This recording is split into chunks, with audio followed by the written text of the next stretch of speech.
মধ্যপ্রাচ্যের চলমান উত্তেজনার মধ্যেই একটি তাৎপর্যপূর্ণ কূটনৈতিক অবস্থান স্পষ্ট করেছে উপসাগরীয় দেশগুলোর জোট জিসিসি। গত বৃহস্পতিবার সৌদি আরবের রাজধানী রিয়াদে অনুষ্ঠিত এক জরুরি বৈঠকে জোটটি সিদ্ধান্ত নিয়েছে তারা ইরানের বিরুদ্ধে কোনো ধরনের সামরিক অভিযানে অংশ নেবে না, এমনকি নিজেদের ভূখণ্ড বা আকাশসীমা ব্যবহার করেও কাউকে ইরানে হামলা চালাতে দেওয়া হবে না।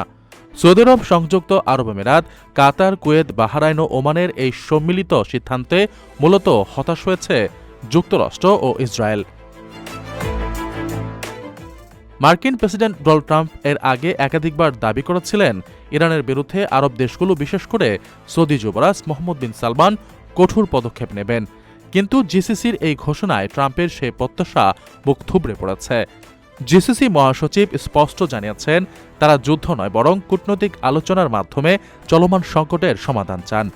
একই সঙ্গে ইরানকেও তাদের আক্রমণাত্মক কার্যক্রম বন্ধ করার আহ্বান জানানো হয়েছে।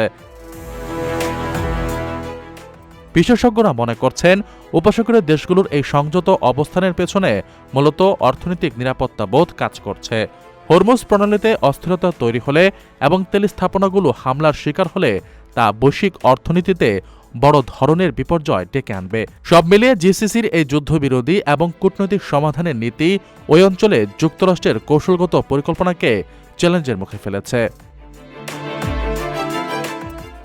আপনার স্বপ্নগুলো আকাশ ছুবে প্রবাসীর হেলিকপ্টারের মাধ্যমে। বিয়ে, জন্মদিন অথবা যে কোনো বিশেষ প্রয়োজনে হেলিকপ্টার ভাড়া করতে যোগাযোগ করুন স্ক্রিনে দেয়া নাম্বারে। প্রবাসীর হেলিকপ্টার, নিরাপদ ও সাশ্রয়ী বাহনের বিশ্বস্ত নাম।